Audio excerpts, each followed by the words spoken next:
when getting back to this discussion of affordability, it was funny because I feel like the numbers between like Black Friday and Cyber Monday, Cyber Week, the spending was up, but you Yeah. guys seem to find that people are spending less, which is interesting. Yeah, people were very, very skeptical of spending. In fact, a plurality of people are saying they're spending less this year than they did last year. I think only 14% of people say that they're spending more heading into the holiday season. And I think that's kind of endemic of the economy as it exists right now. I mean, it's just people are concerned. People are not spending as much as they did in years past, or are kind of standing pat. And a large percentage of Americans are standing pat too. But it's certainly the Cyber Monday and the Black Friday that may be just indicative of people being more conscious about how much they want to spend this year and trying to take advantage of those sales and those deals, not necessarily an indicator that there's going to be more spending this holiday season. Was there any kind of like breakdown by gender or party or anything like who's spending more or less? Yeah. I think we took a look at that, and I think in particular, younger women and younger men, folks without a college degree, were spending less compared to other political folks. So does that mean I'm not getting Christmas presents for my kids? Is that what I should read? Well, no, I think us conservatives are a little bit more optimistic about the economic outlook than the. Oh, so there is a political divide too. I believe so. Yeah. Okay. How about by gender? Are women overall spending more or less, or is the guy out there buying gifts for the wife or the girlfriend? What's the deal there? Yeah, the gender breakdown. The gender breakdown is really clear. The women are spending less than men. Men a little bit less dramatic. They're spending less too, but it's a little bit less dramatic. But overall, the outlook is not great for your holiday season. 46% are spending less. Only 14.7% are spending. But are they telling you something, Nick? The thing that's interesting is that I read all these reports about how spending was up. So are they telling the pollster, I'm not spending you enough, but they're racking up the crap? I mean, like or what am I missing? But I feel like there's a disconnect because the economic folks are saying spending overall was up for Black Friday and Cyber Week, and yet they're telling the pollsters, oh, I don't want to spend as much. Yeah, I'm not quite sure what to make of that. I think some of the Cyber Monday and the Black Friday stuff is just based on maybe folks seeking out deals, given that it's that's a time when stuff's on sale and they're feeling the pressure in the pocketbook. But from what they're telling us that they are going to cut back or hold steady with what they've done in years past. It seems like there's also a divide between like people who are, renters or working class folks. Then like there seems to definitely be a divide. If you own a house, you might be spending more. If you're, depending on what kind of job. So, I mean, I'm trying to figure out what to make of that, whether that's that surprising or if that just seems to make sense that, hey, look, if you make more, you might spend more. If you make more, you spend more. If you're in a more stable situation from a job perspective, from a housing perspective, maybe you're more comfortable spending. But overall, only 15% are saying they're spending more, 14.7% more this year. Okay. Now, I hope some of those 15% are related to me. Yes. Nick, here's the thing, though. I've been in and out of races for 30 years. Sure. If I heard just this part of the conversation that you and I just had, I'd be like, oh crap. But here's the first thing that jumped out at me. Mm-hmm. One of the biggest questions that pollsters ask all the time is the direction of the country, right direction, wrong direction. Are you feeling better or worse, right? Yep. You guys have right direction is up 5%. That to me did not jive. Yeah, and I was a little bit surprised by that too when we started looking under the hood on the economic issues. But a lot of that is being driven by folks that are more traditionally in the Republican coalition, and they're coming back home. And we were really kind of at the end of a 6 to 7 month slide when it came to direction of the country. And every month since June, it's ticked down. So we were due for a bit of a course correction, I think. But it's a leading indicator with Republicans in control in Washington, D.C. of how folks are going to perceive President Trump, where they're going to be on that generic ballot. So it's encouraging to see it ticking back in the right direction. And I think it suggests that to an extent, maybe the Republicans have stopped some of the bleeding in Virginia and New Jersey and around the bend. The other one is Trump. His personal brand is Mhm. up 6, right? I mean, Yep. that again, it tracks with the right direction. The direction gets better. The direction of the country gets better. You would assume the leader of the country gets better as well. Is that just they're going hand in hand, or is he particularly getting credit for something, or is that the Yeah. same thing, like a slide? Well, I think it goes hand in hand, and I think getting out of the election season, maybe moving away from the government shutdown, and some of the partisan, politicking that was happening around New Jersey and Virginia. I think that's been a net positive for President Trump because really his gains are across the board for the most part. I mean, they're driven by non-college educated voters who moved 10 points towards President Trump since last month, but his gains are broad. They're across every demographic, and it stops a 3-month slide and kind of starts trending in the right direction, right hand in glove with what we saw on the direction of the country. Is this is it? I mean, like he did this rally in Pennsylvania. There's a lot of talk that he should get out there more. Is that something that you guys, look at these numbers and say, yeah, get out there more, talk more, communicate more, do more events? Yeah, that was a big takeaway of ours, even coming out of the New Jersey and the Virginia elections, was President Trump needs to get out there more because there was definitely an enthusiasm gap from the Republicans to what we saw on the Democratic side of things. And I think there's very few people that can speak to the voters that President Trump has brought to the Republican Party quite the way that President Trump can. And I would encourage him to get out there. Maybe there's some districts in some parts of the country where that's not going to be a net asset, but we desperately need the kind of lower propensity, less politically engaged voters that President Trump brought to the party during the last election. We need those folks to come out. And I'm not sure that there's very many communicators in the Republican Party that are able to speak to them the way that the president is. All right, guys, if you're looking for that amazing snack, then you got to do what I do right now. I've gotten into Masa Chips, all natural, 3 ingredients. That's right. Corn, seed oil, and salt. That's it. Crunchier, tastier. These are Maha approved snacks. You are not going to regret it. My tip: get the variety pack. Go to Masa, M-A-S-A chips.com, masachips.com/Sean, S-E-A-N, for 25% off. That's masachips.com/Sean. Use code Sean for 25% off. You mentioned New Jersey and Virginia. He didn't campaign in either one of them. And I got to think, when you look at the results and you see the underperformance of the Trump voter, that might have helped a lot. Yeah, I think it definitely could have, because and there's always a calculus that you're trying to balance, right? If you're the Trump administration, Trump didn't win Virginia, Trump didn't win New Jersey, and you're trying to hedge this idea that Trump's going to go out there and he's going to energize the Democrats. But I think we just need to come to terms with the fact that the Democrats are energized. They're angry whether President Trump shows up and does a rally or not, and we're kind of spiting ourselves by not putting the president out there, having him communicate on the issues that we know are winning issues. To try to get these folks back out for us. You mentioned some of the groups that are driving this. The thing that, again, if I look at the big takeaway for me, what jumped off the map or the page rather, is non-college voters are sort of the engine that is, driving the resurgence here. They're up 10 points. Yeah, that's huge, and those are the exact folks that we've been talking about, all evening here. They're the folks that they're typically a little bit less politically engaged, not as likely to come out and vote, more likely to get their news from social media and from less mainstream or cable news sources. These are the exact folks that are going to be the drivers of a Republican comeback in 2026, and President Trump is the best and most effective communicator to those voters. So seeing them come back home to President Trump wasn't super surprising to me, but we need to continue to expand on those gains. So what's funny? When you talk about an election day, I always tell people sometimes that the key is to sort of hit everything at the right moment, right? You want to, if you're cresting, if you're gaining, you don't want to crest, 2 days before election day.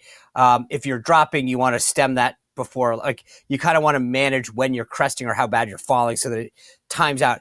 And what I'm wondering as you're saying this, the mood of the country, Trump's approval rating, non-college voters up 10.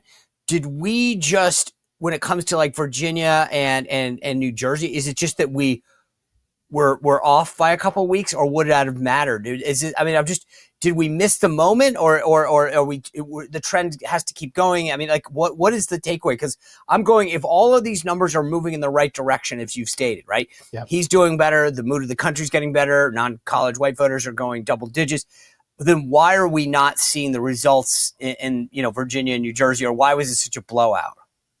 Well, I think, and maybe this is some of just the hindsight being 2020, but we got to remember that Virginia and New Jersey, they're blue Democratic states in most circumstances, right? I think it would have been a much bigger indicator of trouble for the Democrats had they lost any of those races, rather than it is an indicator of weakness on behalf of the Democrats. So I compare this with the next odd year after the midterm elections, when Republicans are going to have big races in states like Kentucky, Louisiana. Those are not necessarily the states that are going to be the most indicative of what the presidential cycle is going to look like. They're solidly Republican states, like Virginia and New Jersey are solidly Democratic states. And I think the struggle that I have, particularly in Virginia, because let's think back to Virginia, right? We had this Jay Jones story that broke. We had all of this momentum behind the Republican candidate for Attorney General, and we had those numbers really start to close in the last 6 weeks of the election. But Virginia has early voting, and early voting starts so early in the process that you almost can't afford to wait much later than that to drop news like that and to start your final push towards the election, because the electorate's already starting to vote. So it really varies, I think, state by state. I think from a trajectory perspective, we're on the right track here, but this is going to be incremental over a number of months. And certainly the jump that we saw from November to December, that doesn't change the outcome in a state like New Jersey or a state like Virginia. But it does bode well that if we can continue to make these incremental jumps month after month, week after week, that the political environment may look significantly better for us in November of 2026. I hope so. All eyes now are on the midterm elections as we move towards 2026. I've said this before. I mean, we need to figure out a way of making sure everyone understands how crucial both the House and the Senate are to President Trump's agenda. Not just his agenda, but like, hey, he loses it. He doesn't just lose the agenda. They're going to spend every waking moment issuing subpoenas, doing investigations, impeaching him like on a weekly basis. Right now, you guys have the generic ballot. Like, if it's a generic Republican, generic Democrat, who do you vote for? The Republicans ticked up 1 point, which, okay, but Dems were down 6 points this month. So what do you read into that, and where does the overall ballot stand? Yeah, so right now we've got the generic ballot at D+4. That's a little bit better than where we were last month, where we were at a low point of, D+6. So that's encouraging. It's not where it needs to be for Republicans to maintain control of the House of Representatives. If you take a look at some of the national analyses, they say that, we probably need to be closer to even, maybe D+1. There's a path. But, a lot of this is still in flux with the redistricting stuff too, and trying to see, exactly how many of these competitive districts actually exist out there. So we've made incremental progress in the right direction on the generic ballot, but we probably need to, have a couple more months where we gain back a point or two until we're in a place where you'd feel like we've got a shot to hold onto the House. Okay. When you look at other national polls right now, are you guys in line with where they are on the generic ballot, or are you guys an outlier? And because of your, like, when I look at another poll right now, is that generally where we are? Is that it's trending in the right direction for Republicans and about down 4? Yeah, I think basically everyone that I've seen, and I've not seen a ton of polls here at the beginning of December, but I think almost everybody, we saw sort of this falling off kind of as the political season started to heat up, coming out of the summer and into the fall. And, I think we're one of the first to come out with something here at the beginning of the month of December that's starting to show that creep back. And, one data point doesn't make a trend line, but I'll be curious to see as our other polling firms, start to roll stuff out, and some of the less partisan, public firms put stuff out here in the month of December to see if the trend line starts to move in the same direction as us, because if it does, that's going to be encouraging. Yeah, for a lot of people. Is there something like immigration or how, I mean, like of all the issues that you talk to, is there something that's driving that generic ballot? I think it's in as much course correction after several months of slide and polarization, and I think just moving away from the government shutdown and getting back on President Trump's messaging priorities that are probably a big part of what's driving the generic ballot back in the right direction for Republicans. And, we'll circle back to to where we started the conversation, this affordability debate, right? And redoubling our efforts to communicate on these issues, and getting out of the government shutdown, and I think giving folks some certainty, particularly those on SNAP and some of these other programs. Getting out of the shutdown, I think, just helps Republicans, given that Republicans are the party in power. And now the trajectory going forward is, how do we incrementally build on those gains on the economy, on immigration, and carry those forward into next year. As we do go into next year, I mean, you mentioned the government shutdown. The government's going to probably shut down again on January 30th. We're going to have this big fight about healthcare and subsidies. What is the role of healthcare playing into the polling right now?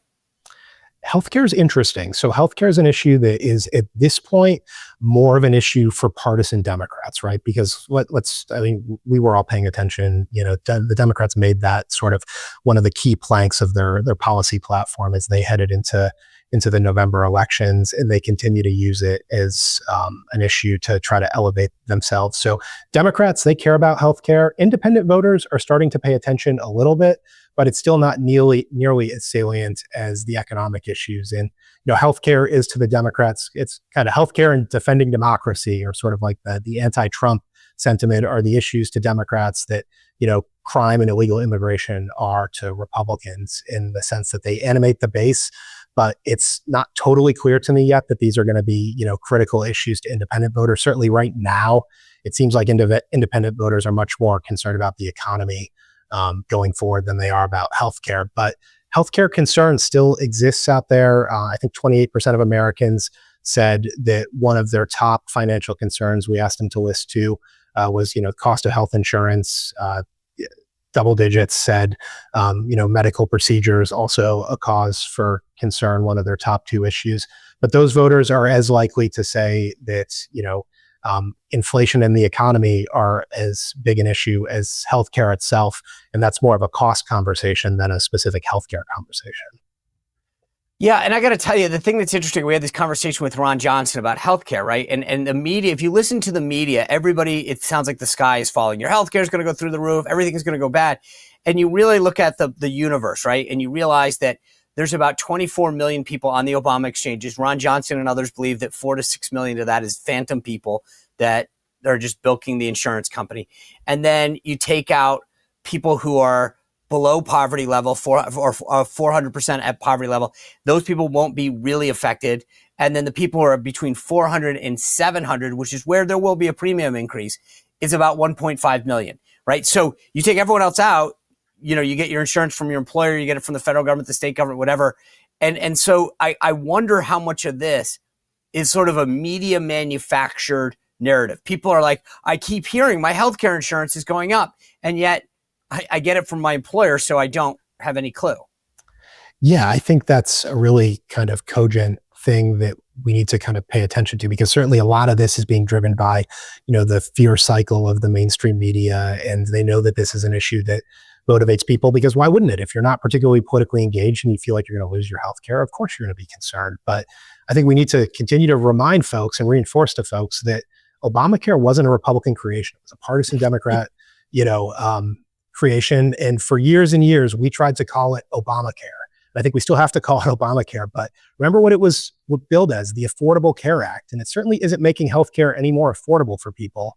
And I think it's important that we remind folks that this isn't a Republican creation. This is a Democrat creation. And when we talk about these, subsidies, who are those subsidies really going to if the Democrats have their way? They're going to insurance companies, like one of the most least popular groups out there among liberal voters. But when the debate comes to Republicans and Obamacare, we're happy to give money to the insurance companies. It's a fascinating argument. I think you're right. I think it's maybe overstated, but certainly if the subsidies disappear at the end of the year or the government shuts back down, we're going to have to weather the storm because the mainstream media is not going to be honest and carry water for us on it. Yeah, I got to tell you, what you just said is so insightful. I hope we can clip this and get it out because, like, we're buying into the ACA subsidies, the ACA. Like, they don't want to call it Obamacare for a reason. You're absolutely right. And I think we've got to remember that it is our job to remind people it's Obamacare. It's not the ACA. They want to call it that because they don't want to remind people that it's their problem that they created and it's Obama's, right? So the last kind of topic I want to just touch on you, and this kind of dovetails from what you mentioned about the poll that or the result you got on foreign policy versus back at home. The president's been very vocal about going after Maduro and in Venezuela. Yeah. I am very concerned about it. I just don't. That's not in keeping with America first. What do we need to know about how the public views what we're doing in Venezuela? Well, I think what's important to recognize, and I share, I think, some of your concerns from a policy perspective, but the American voters, they are not concerned. And I think we're seeing, again, one of these divides between sort of the plugged in, more mainstream foreign policy type folks, the legacy media, they're super concerned about the civil rights of these drug smugglers. But by a 19-point margin, 57-38, voters support the strikes on, Venezuelan drug smugglers, and 40% of all Americans say they're strongly supportive. And that's being driven because people are concerned about, fentanyl overdose. They're concerned about, drug addiction, family breakdown. And so this is a winning issue for President Trump as it stands today. And I would just additionally flag for among swing voters, these voters that we desperately need to win, they over-index by an additional 11 points as supporting these strikes against narco terrorists. So when you hear the concerns about, the civil rights of narco terrorists, just know that that's not resonating the way that I think some on the left and in the more mainstream media would like it to. Okay, so big takeaway, don't worry about the rights of narco terrorists trying to smuggle drugs into America that kill our people. So I got that as the big message takeaway. Nick Weinstein, thank you for being with us. Appreciate everything you guys do at Cygnal and bringing this to us. This is why I love the show, because we get opportunity to talk to you and have this amazing polling that your firm does. I appreciate it. Well, if you enjoyed this content, make sure to like this video, subscribe, and click the notification bell to get more.